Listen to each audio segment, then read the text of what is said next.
Est-il possible de voir la différence entre un vrai chrétien et un faux chrétien? On va le savoir aujourd'hui à l'émission La Parole vivante.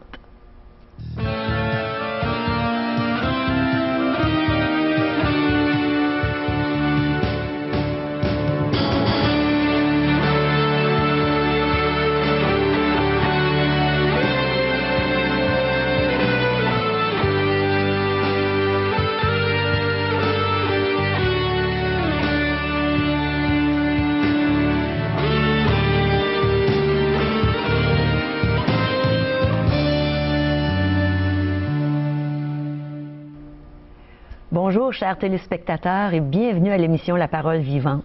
On va avoir une belle émission pour vous aujourd'hui. Le pasteur Régent Joly va nous donner une réponse à une question que j'ai posée. Il va nous donner la description du vrai chrétien.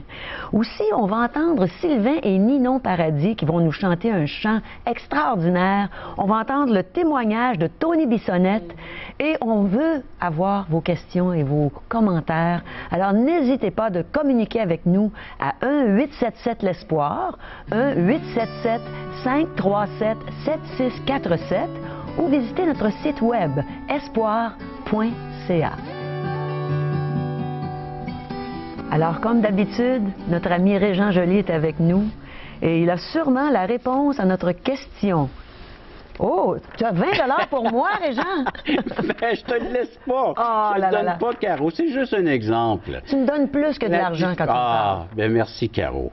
Et j'espère que les téléspectateurs aussi bénéficient de la richesse qu'on leur manifeste, qu'on leur démontre, une richesse spirituelle. Oui. Oui, j'ai un 20 $, j'ai un billet d'un 20 $. Savez-vous ce qu'on fait au département du Trésor pour vérifier s'ils sont vrais ou faux? Eh bien, on passe du temps avec le vrai billet. Ah. On va le toucher, on va l'examiner, on va l'étudier, on va regarder et on va pouvoir discerner du vrai et du faux. Oui. En passant du temps avec le vrai. Ah. Celui qui sort des presses là, du Trésor canadien. Hein? Oui. Alors, c'est la même chose. On a des bouquets, nous, dans nos décors ici. Mais c'est par la vue. Des fois, on peut discerner. Mais... Est-ce que ce sont des vrais? On peut s'approcher et sont puis les on peut, mêmes à chaque semaine. peut le toucher, puis l'odorat aussi. Oui. On peut vérifier comme ça. Oui. C'est des fleurs qui arrivent, va sans dire, de notre beau jardin. Alors, donc, oui, on peut vérifier si c'est vrai ou faux. Mais comment faire pour vérifier si celui qui s'identifie comme étant chrétien est un vrai chrétien? Est-ce qu'il faut passer du temps avec lui? Comme tu disais, il faut passer beaucoup de temps. Certainement, il faut le regarder vivre. Puis laissez-moi vous dire que dès qu'on se déclare chrétien, les gens se chargent dans notre entourage à vérifier si on est authentique. Hein? Oui. Alors, ils vont nous regarder vivre. Ils vont nous regarder vivre, puis ils vont voir. Puis ils vont peut-être même nous dire des fois, « Je m'avais pas dit que tu étais chrétien, toi? » Tu as le droit de faire ceci ou faire cela. Oui, oui, puis ils vont oui. nous remettre sur la traque, hein, sur la voie. Les gens nous examinent, oui, avec raison. Puis ils nous exhortent aussi, puis ils nous examinent. Parce qu'on leur a dit, on leur a déclaré, voici ce que nous sommes. C'est ça. Alors, ils veulent voir. Prouvons-le. Les preuves. Est-ce qu'il y a assez de preuves pour que, quand je déclare que je suis un chrétien, que si jamais on m'arrête, on pourrait me mettre en prison, tellement de preuves que je suis un vrai chrétien? Ouais. C'est à travers les Saintes Écritures qu'on va regarder ce qu'est le vrai. L'authenticité d'un chrétien. En se basant sur des principes bibliques. Oui, c'est comme un miroir. Puis c'est l'évangéliste Jean qui va nous apporter cet enseignement-là dans ses épîtres, dans sa première épître. On va regarder ça ensemble. Qu'est-ce que le vrai chrétien? Et par le fait même, ben, les faux vont s'éliminer. Automatiquement. Automatiquement. En regardant ce que c'est que le vrai, on va pouvoir identifier également ce qui est faux. À travers les Saintes Écritures, ça va être notre base pour cette émission à discerner le vrai du faux. Alors, on va mettre la lumière sur les vrais et les faux chrétiens. Et on se retrouve justement dans quelques secondes pour voir toutes ces bonnes choses de la parole de Dieu.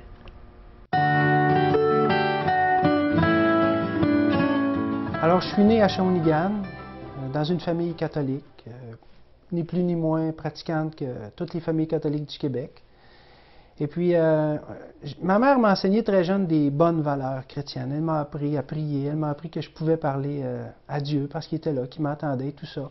J'avais quand même un bon contact avec lui dans ma jeunesse.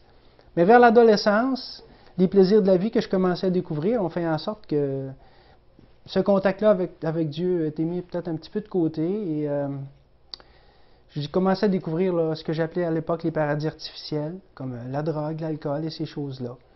Et j'ai fait quelques années comme ça, jusqu'en 1988, où il y a eu quelque chose de spécial qui s'est passé parce que quelqu'un qui m'était proche est décédé. Et ça a soulevé en moi des questions sur la vie après la mort, le ciel, l'enfer et ces choses-là. Et ça m'a amené à me poser la question, où est-ce qu'il est allé et où est-ce que moi, je vais aller moi aussi, mais que je meurs? Alors ça m'a trotté dans la tête pendant quelques années, 2-3 ans peut-être, jusqu'en 1991, où à mon travail, à l'usine où je travaillais, j'ai rencontré quelqu'un qui parlait un petit peu bizarrement des choses de Dieu et de la Bible. Il me disait que pour aller au ciel, on n'avait pas besoin de faire une religion, mais qu'on devait accepter le Seigneur Jésus-Christ comme notre sauveur personnel. Et ça, j'avais de la misère à comprendre ça parce que je trouvais ça peut-être un petit peu trop simple. Et là, il m'avait dit, c'est important que tu comprennes parce que tes péchés te séparent de Dieu et t'empêchent de rentrer au ciel. Et moi, je voulais y aller au ciel. Alors, il m'a cité quelque chose de la Bible, il m'a dit, le salaire du péché, c'est la mort. Et moi, je lui dis, est-ce que je suis un pécheur? Je lui dis, j'ai pas tué personne, j'ai pas... Mais alors là, il m'a expliqué que tout le monde était pécheur parce que celui qui pêche contre un seul des commandements pêche contre toute la loi. Et que tous ont péché et sont privés de la gloire de Dieu. Alors lui, il m'avait réellement convaincu à ce moment-là, après quelques discussions, que j'étais un pécheur et qu'à cause de ça, je ne pouvais pas entrer au ciel. Alors j'ai dit, comment on fait? Eh bien, pas lui, mais quelqu'un d'autre un peu plus tard m'avait demandé si j'étais certain que j'irais au ciel après ma mort. Et à cause de ça, j'avais dit non. Et là, je lui ai demandé comment on fait. Et là, il m'a raconté une histoire, c'est celle de Charles Blondin, qui est une histoire vécue. Et Charles Blondin, qui a vécu dans les années 1860 à peu près, était un homme qui marchait sur les fils de fer. Et lui, son gérant, Henri, avait fait tendre un fil de fer bord en bord des chutes Niagara. Et Charles Blondin avait traversé ces chutes-là sur le fil de fer. Et là, la foule applaudissait apparemment et tout ça. Et là, Charles Blondin avait dit à la foule, est-ce que vous croyez que je peux faire ça? Et là, tout le monde disait oui, tout le monde l'avait vu. Mais Charles a dit, est-ce que vous croyez que je peux traverser quelqu'un sur mes épaules, l'autre côté des chutes, sur le même fil de fer? Les gens, je ne sais pas trop quelle était la réaction, mais j'imagine qu'ils devaient être un peu sceptiques. Alors, Henri, qui était le gérant de Charles, a embarqué sur ses épaules. Et Charles a dit, Henri, je vais te traverser de l'autre côté. Mais fais comme moi. Tu me suis, c'est moi qui mène. Essaye pas de pencher d'un bord ou de l'autre, c'est moi qui mène, suis-moi. Ça va bien aller. Et Henri a embarqué sur les épaules de Charles. Et pas à pas, sur le fil de fer, ils ont traversé les chutes Niagara jusqu'à l'autre côté. Et là, j'imagine que la foule devait être complètement enthousiaste. Et là, Charles, apparemment, qui a dit, est-ce que vous croyez, il a dit ça aux gens, est-ce que vous croyez que je peux traverser quelqu'un sur mes épaules de l'autre côté? Les gens disaient oui. Alors, il se serait reviré vers un monsieur qui était là. Il a dit, monsieur, voulez-vous embarquer sur mes épaules? Je vais vous traverser de l'autre côté. Le monsieur dit, non, non. Mais il dit, pourtant, vous m'avez dit que vous croyez que je pouvais le faire. Mais il dit, donnez-vous à moi, embarquez sur mes épaules et je vais vous traverser. Eh bien là, j'ai compris qu'est-ce que c'était que de se donner à Jésus-Christ. C'est pas juste de croire qu'il peut le faire, mais il faut se donner à lui pleinement, avec toute notre confiance. Et lui va nous emmener au ciel comme ça. Et là, quand j'ai réalisé ça, quelque temps après, j'étais dans ma chambre, à côté de mon lit, et je voyais le Seigneur Jésus qui était à la croix, à cause de moi, à cause de mes péchés. Et j'avais pris conscience que même si j'avais été la seule personne de toute l'histoire de l'humanité à devoir être sauvée, eh bien que le Seigneur l'aurait fait quand même. Il aurait enduré tout ce qu'il a enduré. Il avait été battu, il avait été meurtri dans sa chair, dans son esprit, parce que les gens riaient de lui, et il faisait ça pour eux. Et là, moi, j'avais compris ça et ça me faisait mal.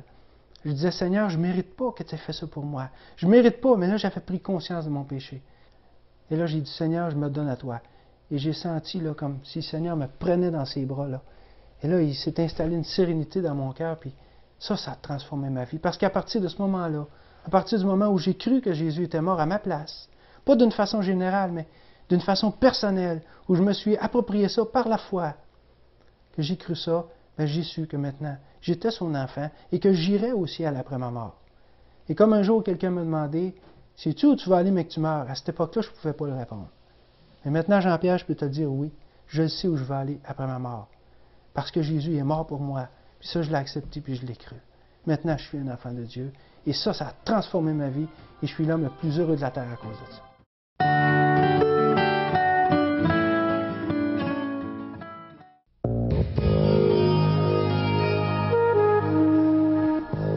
Vous connaissez probablement des gens dans votre entourage qui vous disent qu'ils sont chrétiens. Eh bien, Régent, aujourd'hui, va nous aider à discerner s'ils le sont vraiment. Régent, on t'écoute, on est tout oui. Et Régent va utiliser l'apôtre Jean pour pouvoir expliquer et enseigner les gens concernant ce pseudo-chrétien, les faux. Alors, vous allez voir qu'il a établi une liste de petits détails concernant le vrai chrétien. Il a vécu lui-même avec le Maître, avec Jésus, il a reçu l'enseignement, et il est devenu lui-même un chrétien. Authentique. Tout d'abord, que veut dire chrétien? Tiens, la définition du mot chrétien, parce que les gens, je suis chrétien, mais qu'est-ce qu'on est en train de dire lorsqu'on utilise le terme chrétien? Qu'est-ce que ça veut dire, Régent? Je suis en train de suivre le Christ. C'est tout simplement ça. Tout simplement. Un chrétien, c'est quelqu'un qui adhère à l'enseignement et qui la met en pratique, cette parole, dans sa vie. Voilà un chrétien. Alors, c'est pas juste quelqu'un qui suit une religion c'est pas juste une carte d'affaires, là, puis avec, c'est écrit « Je suis chrétien professionnel ». D'aller dans une assemblée le dimanche. Et voilà, oui, hein, de pouvoir se regrouper avec d'autres personnes qui se disent aussi chrétiens. Mais qu'est-ce qu'un chrétien? C'est 1 Jean, chapitre 3. C'est la base de cet enseignement d'aujourd'hui. Alors, si vous avez une Bible, c'est vers la fin de votre Bible, c'est juste avant l'Apocalypse, écrit par le même auteur qu'est l'évangéliste Jean. 1 Jean, chapitre 3. Je vais vous lire les 3 premiers versets. « Voyez quel amour le Père nous a témoigné pour que nous soyons appelés enfants de Dieu. Et nous le sommes. Si le monde ne nous connaît pas, c'est qu'il ne l'a pas connu. Bien-aimés, nous sommes maintenant enfants de Dieu. Et ce que nous serons n'a pas encore été manifesté, mais nous savons que lorsqu'il paraîtra, nous serons semblables à lui parce que nous le verrons tel qu'il est. Quiconque a cette espérance en lui se purifie comme lui-même est pur. » Alors, on peut se reconnaître soi-même comme étant soit authentique ou pas, d'ailleurs. Et qu'est-ce qui décrit le véritable chrétien? C'est une personne qui attend la venue de son maître. Elle a déjà reçu Jésus-Christ comme son sauveur, comme son Seigneur. C'est celui maintenant qui va lui dicter sa manière, sa façon de vivre et de voir les choses, parce que basé sur les Saintes Écritures, sur l'enseignement de Jésus, mais c'est une personne qui attend le retour glorieux. Donc il est sûr et certain, il est en paix que Jésus revient bientôt. Mais veux-tu dire que le chrétien attend sans rien faire? Il fait juste attendre? Bien non, il va mettre en pratique les Saintes Écritures, la Bible. Il va faire des œuvres qui vont honorer, qui vont glorifier son Père parce qu'il est devenu un enfant de Dieu. Parce que la Bible dit qu'il y a 2 genres d'enfants.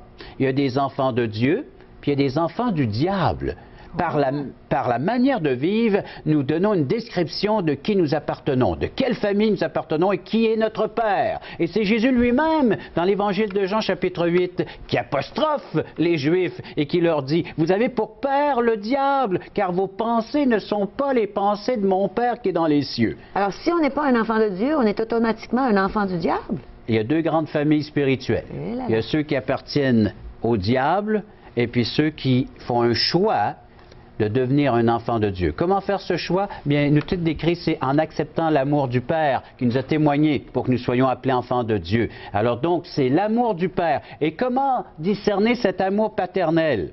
Comment discerner que c'est Dieu qui est en train d'agir dans ma vie? C'est les versets suivants. Je vous fais la lecture. Les versets 4 à 8. « Quiconque pratique le péché transgresse la loi, et le péché est la transgression de la loi. Or, vous le savez, Jésus a paru pour ôter les péchés, et il n'y a point en lui de péché. Quiconque demeure en lui ne pratique pas le péché. Quiconque pratique le péché ne l'a pas vu et ne l'a pas connu. Petits enfants, que personne ne vous séduise. Celui qui pratique la justice est juste, comme lui-même est juste. Mais celui qui pratique le péché est du diable, et car le diable pêche dès le commencement. » Est-ce que tu veux dire qu'un chrétien ne pêche jamais, déjà? Non, un chrétien va pécher, mais il ne pratiquera plus. Ça ne sera plus comment je pourrais dire, des traits qui définissent sa manière de vivre. Okay. Avant, j'étais La Bible nous parle au passé. Avant, j'étais ceci, maintenant, voici ce que je suis devenu. Il y a une nouvelle naissance, il y a une nouvelle vie, il y a une nouvelle manière de vivre. Alors, il ne pratique plus le péché. Il ne pêche plus à l'occasion, il peut chuter, il peut tomber. Mais il nous est dit que le juste se relèvera. Il ne demeurera pas dans cet état de péché. Comme avant, la vie était décrite. Vous savez, la Bible dit... Les pécheurs sont des menteurs, des hypocrites, des voleurs. C'est ce qui décrivait la vie d'autrefois. Oui. Alors, il y avait un péché qui caractérisait la vie de la personne. Mais maintenant, ce péché est ôté, il est enlevé. Et il peut maintenant tout à fait faire maintenant la volonté du Père et ce qui est agréable à Dieu. Ça me fait penser ça à l'exemple... groupe de jeunes, ça se parle entre eux, et puis ce soir, ils ont décidé d'aller faire un méfait, un mauvais coup. Puis ils veulent entraîner tout le monde du groupe à le faire. Et puis un jeune là-dedans qui dit, moi, j'irai pas. Ah, pourquoi tu viendras pas faire ce méfait, ce mauvais coup avec nous? À cause de mon père. Tiens, tu crains le père, tu crains d'avoir une fessée. Et le jeune a répondu, non, ce n'est pas cela du tout. Mon père, je le respecte et je ne veux pas lui être désagréable. Ah là là. Je veux lui plaire. Et c'est ça le comportement d'un enfant de Dieu. C'est pas parce qu'il craint la fessée ou parce qu'il craint les représailles. Il le fait par amour. Et c'est ce que le texte, l'apôtre Jean nous dit. Oui, on aime notre Père et on veut lui être agréable. Et c'est ça, donc il n'ira pas vers le péché. Il sait que ces choses-là lui sont désagréables. Il sait que Jésus a souffert énormément pour son péché. Il est allé à la croix. Il en est mort pour cela. Il a donné sa vie pour cela. Alors que ça déplaît à notre Dieu. Donc l'enfant de Dieu va chercher des œuvres plutôt qui vont lui être agréables et qui va vraiment identifier comme étant un enfant de lumière, un enfant de Dieu. Il aime son Père. Il aime son Père. C'est par amour. Dieu nous a tant aimés et en retour nous l'aimons. Nous l'attendons et en attendant, bien, nous pratiquons ce qui est bien, ce qui est juste à ses yeux. Il pratique la justice et non plus le péché. Ça me rappelle le jour de ma conversion, Régent. Automatiquement, personne ne m'a dit « tu dois laisser ton amant, tu dois cesser de faire ci ». Je le savais et j'avais le goût de faire ce qui était agréable à Dieu. Alors, d'où vient ce changement-là? Encore une fois, une preuve que Jésus-Christ est venu habiter en toi et qui te donne maintenant la force de faire ce qui lui est agréable, d'une vie qui lui plaît maintenant. Ouais. Alors, un enfant de lumière, un enfant de Dieu, un chrétien, c'est cela. C'est par amour, c'est le cœur qui le motive. C'est une passion qu'il a maintenant pour son Père céleste et pour son Sauveur et Seigneur Jésus-Christ. Une passion venant de l'intérieur et non pas seulement essayer de modifier ou de changer l'extérieur. Vous savez, souvent on va dire quelqu'un m'aime, oh, on va essayer de faire, d'être le mieux possible auprès de cette personne-là. Elle me démontre un peu d'amour, d'intérêt, donc je vais essayer. Mais vous savez, quand Dieu vient puis nous déclare son amour, il sait tout de nous d'avance. Il sait nos échecs, il sait ce que nous avons été, ce que nous avons produit, et puis il dit, je t'aime, tel que nous sommes. Inconditionnellement. On n'a pas à modifier quoi que ce soit, et c'est lui qui va opérer chez nous le changement. Regardez les versets suivants, les versets 9 et 10. Quiconque est né de Dieu ne pratique pas le péché, parce que la semence de Dieu demeure en lui, et il ne peut pécher parce qu'il est né de Dieu.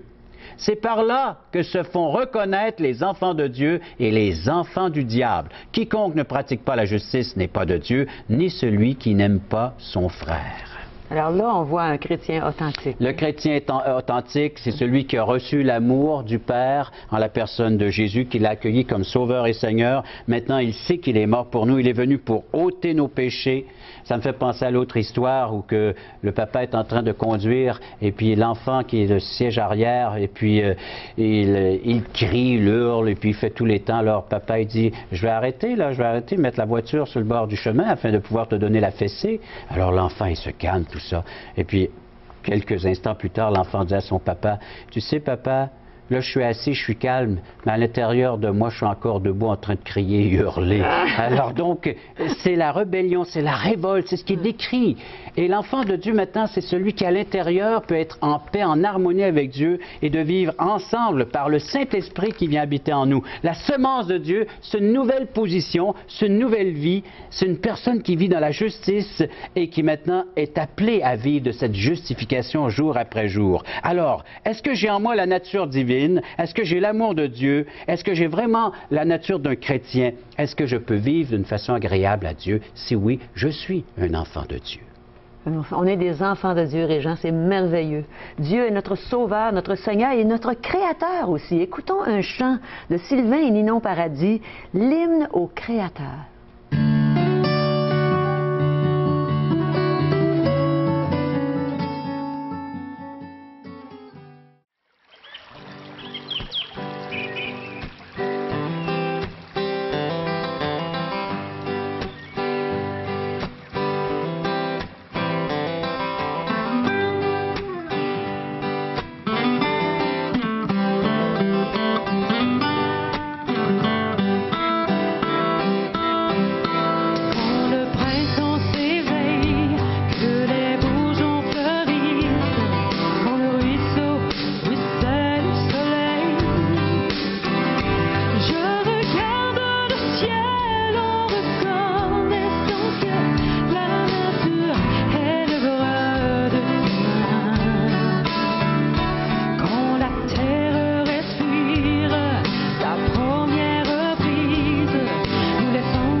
Parole Vivante vous invite à participer à l'un des nombreux merveilleux déjeuners de l'espoir. Ces déjeuners ont lieu dans plusieurs restaurants réputés de la région et vous sont offerts gratuitement. Venez entendre le témoignage d'une vie transformée par la puissance de Dieu.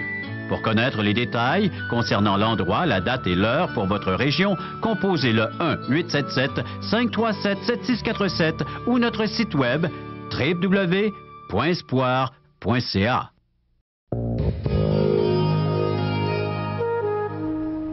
Vous voulez entendre le témoignage d'un chrétien ou d'une chrétienne authentique?